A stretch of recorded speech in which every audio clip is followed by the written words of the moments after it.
Hello, welcome to part 2. Now, I'm sorry my computer cut off there, so I'm just gonna have to split this in two parts, because I accidentally cut off my computer. So like I was saying, the mouse's name is Bernard and Bianca, and so Bernard is trying to propose to Bianca, and it's kind of, it's kind of a cute part in the movie. And they have to battle this McLeach character, Poacher, and just not only save the boy, but save the mother eagle and her families. What I like about this movie is the animation is done so well. You feel this movie's scope. It is a grand looking movie. Um, and the characters are all, again, like Little Mermaid, the side characters are great, memorable. McLeach is such a great villain. This is kind of a break from Disney form because it's not really a musical. I think that's why this is one of the only Disney Renaissance movies that's not really talked about, and I think it should because I think it's very underrated, very underrated. Like I said, it's the Indiana Jones of Disney movies. It's kind of dismissing this movie out of the Disney Renaissance. It's like dismissing Raiders of the Lost Ark because it doesn't measure up to West Side Story or Sound of Music. That's not fair. It's two different things. But this is again the animation is great. The characters are great.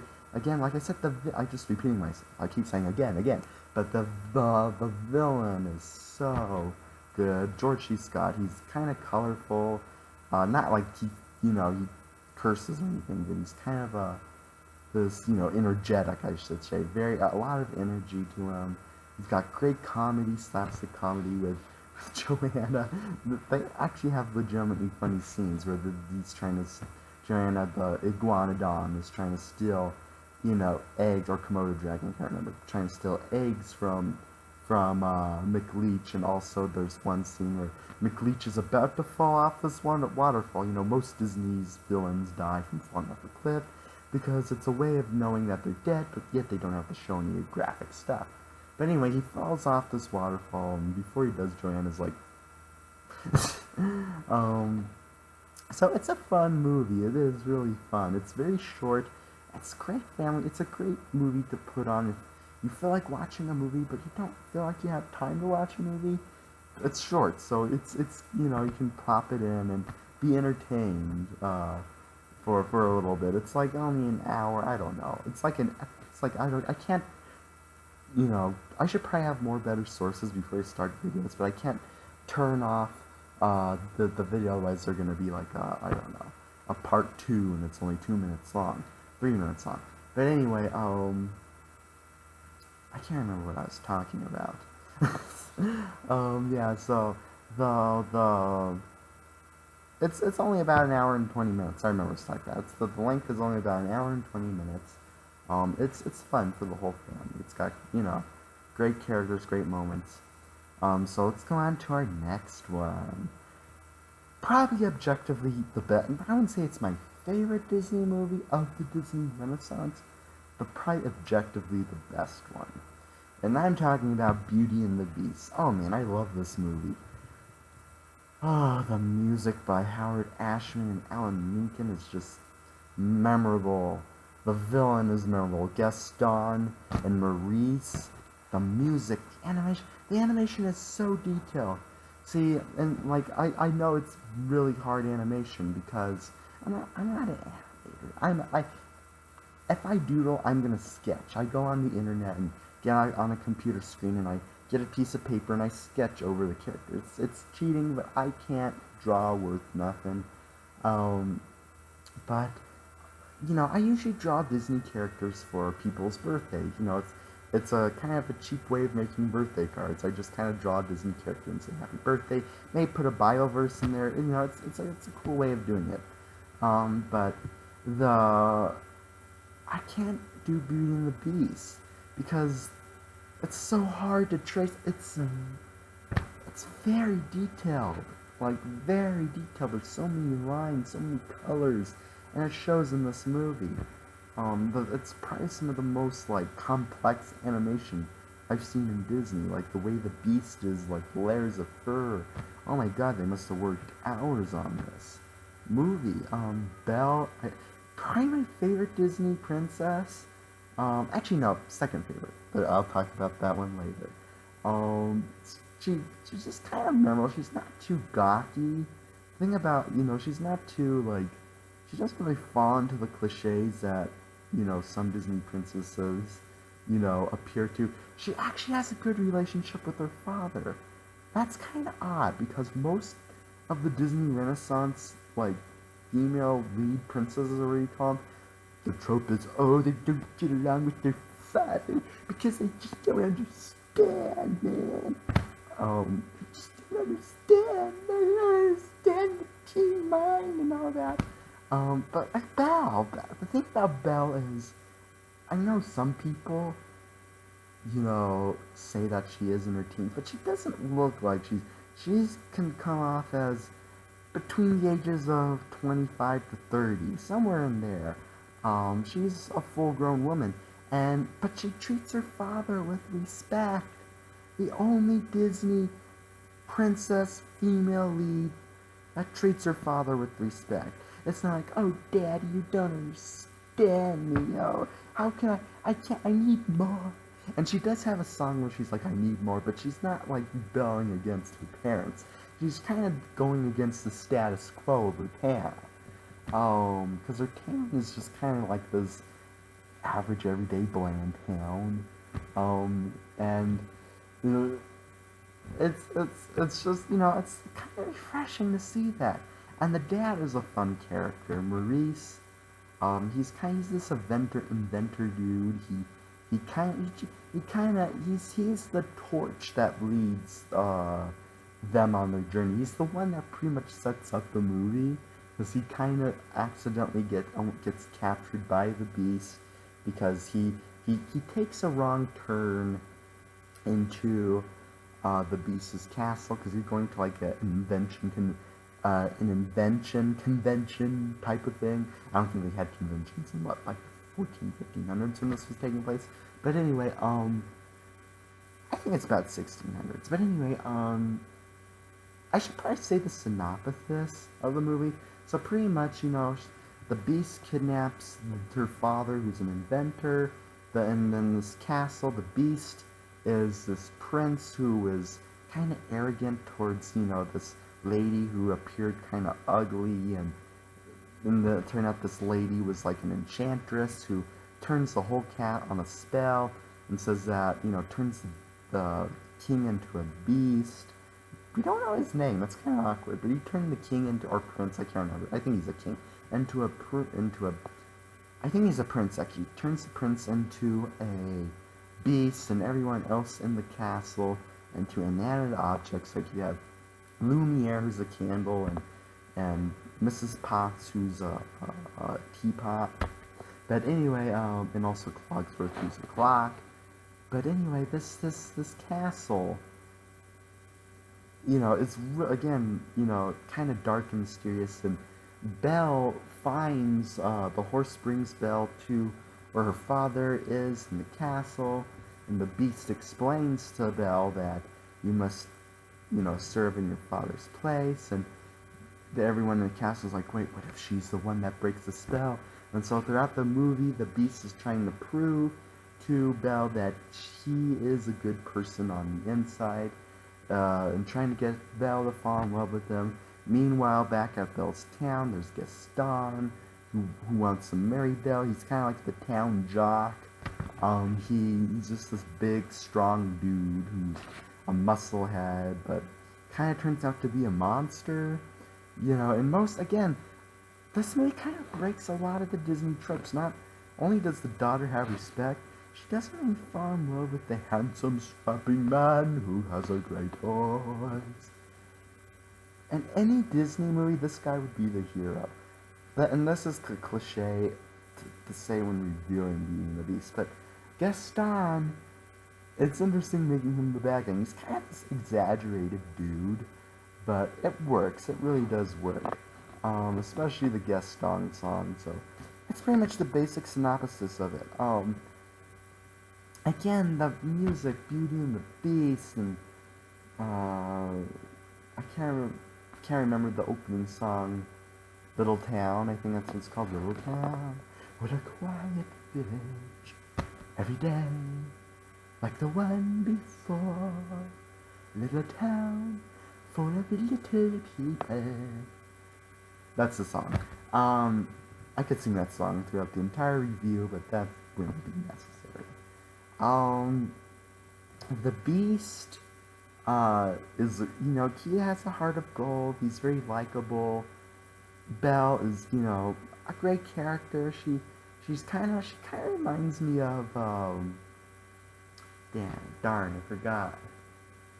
Kind of Adrian from Rocky, kind of this, it doesn't really stick out, but kind of, this normal person. Of course, everyone in town is like, she's the beauty of the town, but she's odd. And don't get me wrong, she's animated nice, but she's not really, like, exaggerated, beautiful like some Disney princesses are.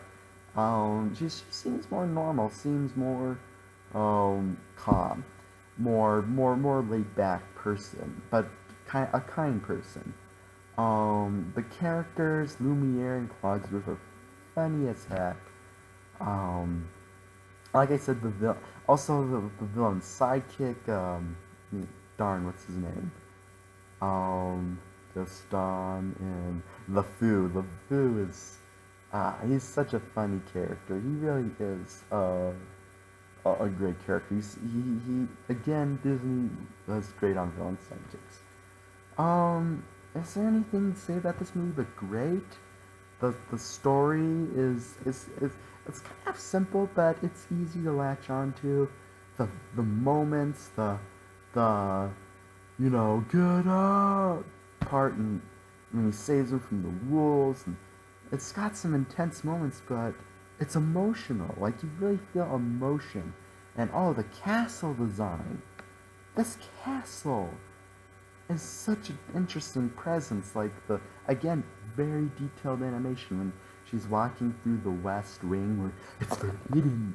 No one's allowed to be there, and she's walking through these, kind of eerie hallways, and it's just, dark shadows. It looks kind of like the Godfather of animation. It's just got this weird looming presence that is, I think is great. Again, great kind of back music. The opening, that ding, ding, ding, ding, ding, ding, ding, really sets up the atmosphere. It's a classic, man. It really is. It's in my top 10 favorite movies. It's not my favorite of the Disney Renaissance. It might be a cliche to find out which one is my favorite, but I'd say objectively this is the best one. This was nominated for Best Picture, but lost to Silence of the Lambs. Now, I like Silence of the Lambs quite a bit, but I think Beauty and the Beast is a much, much, better quality movie. I know Silence of the Lambs is kind of an odd movie to be nominated for Best Picture too, because it's a horror movie, but that's another discussion. But I think Beauty and the Beast, because it was animation, and like, we can't have animation win, because it won't look serious. But, Beauty and the Beast is such a great movie. And I could see why it's nominated for Best Picture. It really is the definitive fairy tale Disney movie, in my opinion. And objectively, it is the best, but it's not my favorite. I think there's a difference between what is the best movie and what is my favorite movie. Like, for example, this is off on a tangent, but Citizen Kane probably is the best movie ever made. That's not my favorite movie. In my opinion, my favorite movie is Back to the Future. But same thing here. It's like Citizen Kane of Disney movies. It's great. Next we have Aladdin. Oh man, do I love Aladdin. And don't get me wrong, I loved all the other characters, but the movie that totally, character that totally steals the show is, what's his name? Is, Robin Williams is the genie. He is a fantastic genie. No one will.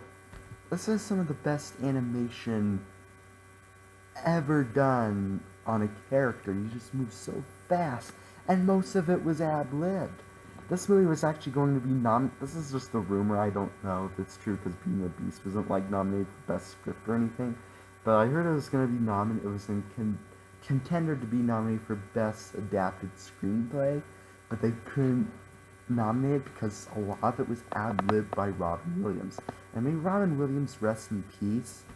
But man, and Jafar is great, but and also Aladdin's great, and Jasmine. Jasmine again is the archetype Daddy doesn't understand, but she's still fine.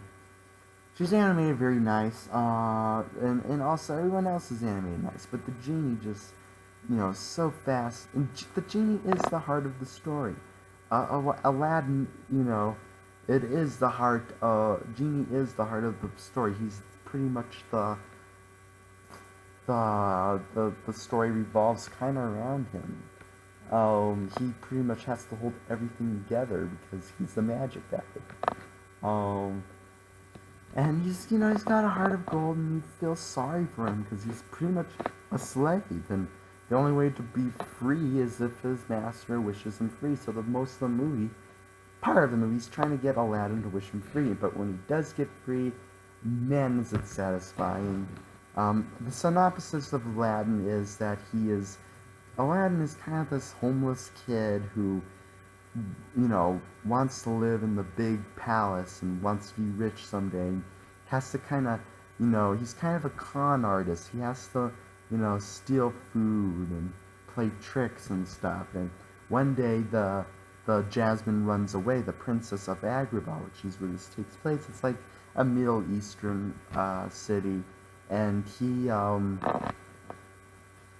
he bumps into her because Jasmine is running away from the past because she doesn't want to be forced into marriage, and Daddy doesn't understand. Again, I keep ranting on that. But it's really an interesting. It's kind of a West Side Story, Romeo and Juliet, opposite ends of the tracks, other side of the tracks type story. They fall in love. But Aladdin's thrown in jail for touching the princess, or they thought he kidnapped the princess, and he is pretty much conned by Jafar to go and steal the lamp, but the Cave of Wonders collapse, and he gets a hold of the lamp, and Robin Williams, as a genie, decides to give him 3 wishes. He becomes the prince, and he has to prove himself to win Jasmine's heart, and to also help free the genie. It's a good movie. It's again got great side villain, and Iago is played by Gilbert Gottfried. He's entertaining. Again, like I said, Robin Williams is great. He steals the show. Ad-libbed and funny as heck. Iago again. I'm not Iago. Abu, is fun being the monkey. I like no one really talks about the magic carpet. The carpet is kind of my favorite character besides Aladdin and the genie. He's kind of like the mime. He's kind of like the audience character of the movie. He's the audience reaction. It's so great. Of course, a whole new world. I can show you the. His eyes are so wide, and even the guy who sings the song, I can't remember his name. But he's like so innocent and wide. I can show you the world. Take you wonder. He has like big teeth. Wonder by wonder. Over, sideways, and under. On a magic. Okay, I'm going on too. I'm trying to be funny. But anyway, it's a great song. It's a great song. Great. It's great. You get to see all these animation. I think they Disney kind of watched this, kind of thinking of ideas what to do next, trying to make, like, Disney kind of coexist in this world. You see Mulan, you see Hercules, you see China and you see Greece, you see Egypt, but you see China and Greece. And of course, China looks like Mulan, Greece looks like Greece looks like Hercules, so could Mulan and Hercules take place in the same universe? Maybe. I think for sure Hercules does. Hercules, I'm not sure if the TV show is considered canon, but they have a crossover. Although the animation like the tone of Aladdin and the tone of Hercules are very similar. Aladdin feels a lot like a DreamWorks movie. It really does. It kind of feels like Shrek or like El Dorado, Road to El Dorado. It I think Katzenberg, when he left, kind of like kind of based his style of. I know he didn't make the movies; he produced them, but I think he kind of said based the style off of the tone of Aladdin. And some of those movies are great. Shrek and El Dorado. Except for Prince of Egypt. Prince of Egypt is a very serious, not Disney movie of DreamWorks. But DreamWorks kind of feels like, the tone of Aladdin. Aladdin, again, it's very fast-paced. It's a very funny movie. It's kind of a ritzy-looking movie. It feels like, it's not like an accurate depiction of the Middle East. It's kind of like Vegas's depiction of the Middle East. We call it the palace kind of looks like something you'd see in Vegas. Is like a casino, and like Agrabah is kind of portrayed that way. It's like kind of Vegas-y. But it works for the movie because it's kind of a Broadway-ish style movie. It's kind of like a glitz and glamour, especially from Robin Williams' Genie. Again, this is Howard Ashman's last movie.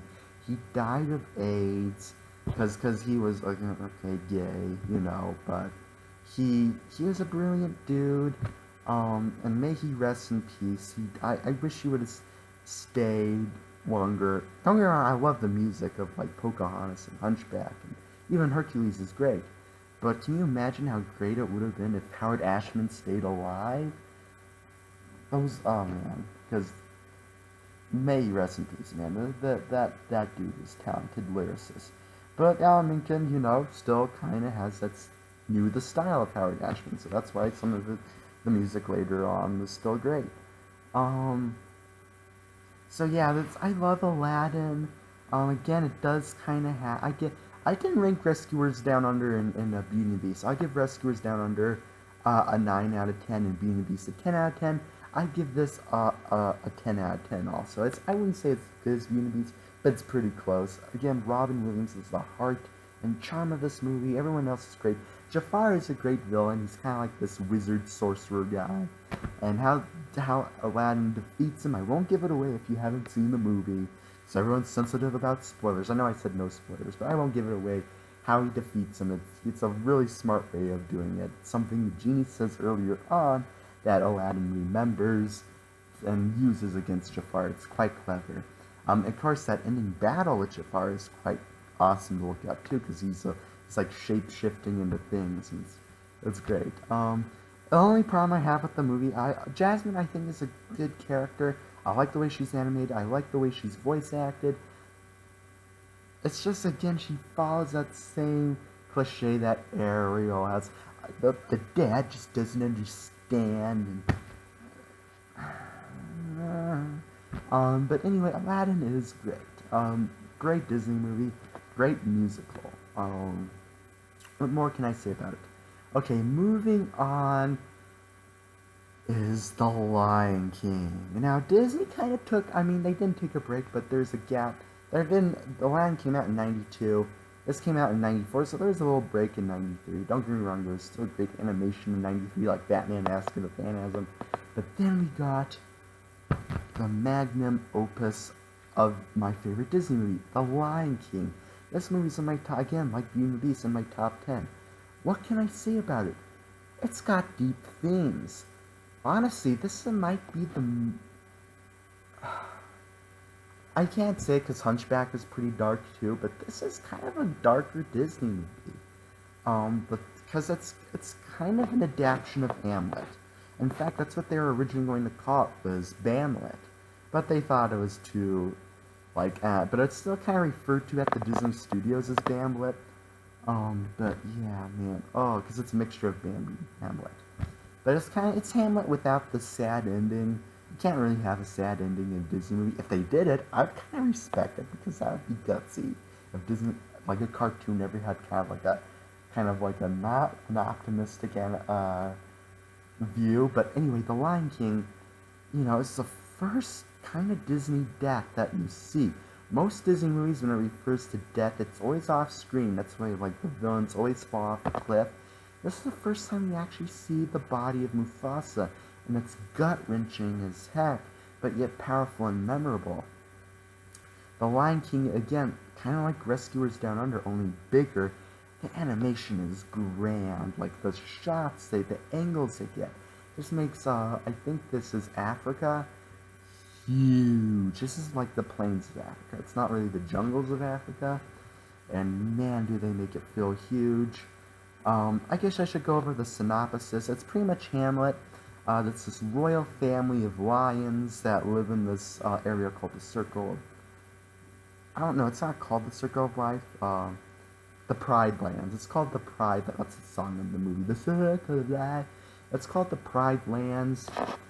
And then it's ruled by this lion family. And, you know, Simba has been crowned the next king.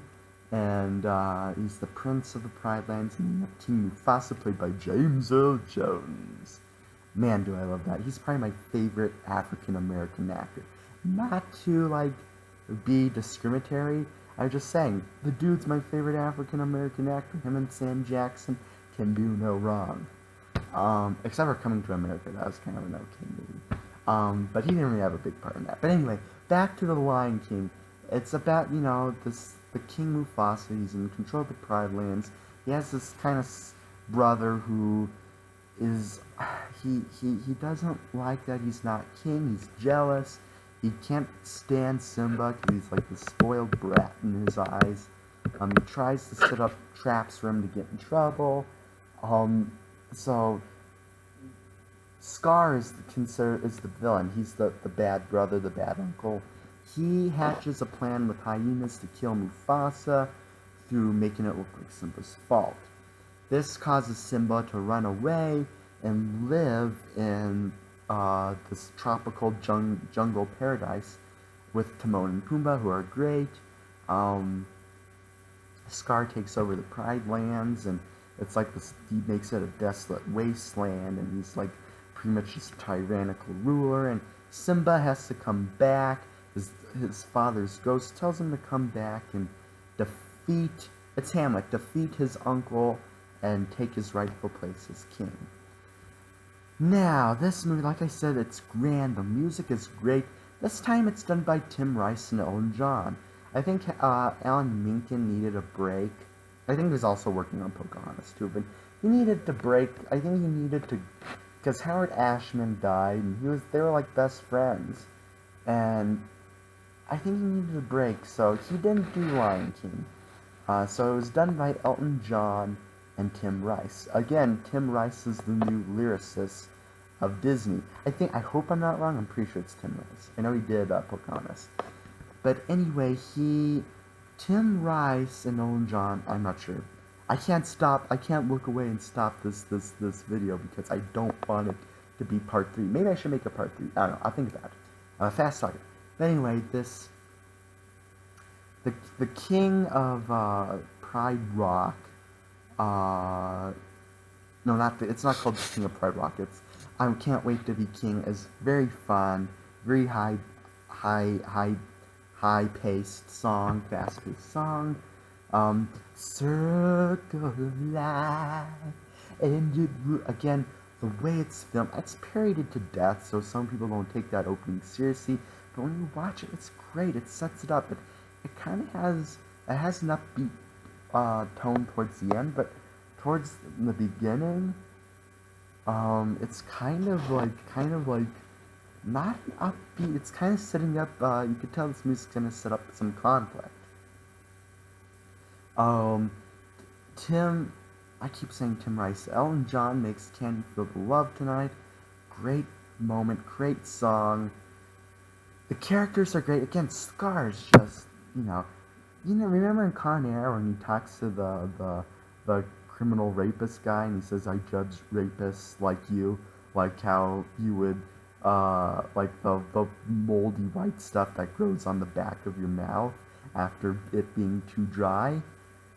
That's how I view you, type of thing. That's how I view Scar. He's like the disgusting thing that you get in the back of your mouth. Oh, this guy is mean as heck. He really is the the probably the worst Disney villain. I was gonna say Frollo was probably the worst one of the Disney Renaissance and maybe even Disney. But I think Scar's worse. I mean, this dude pretty much ruins Simba's life. He ruins his optimistic. He kind of becomes Simba kind of becomes his whatever type dude through Hakuna Matata, which is another memorable catchy song.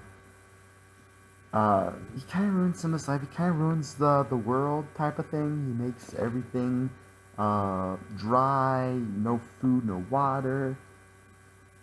A terrible villain. Again, he gets his payback towards the end.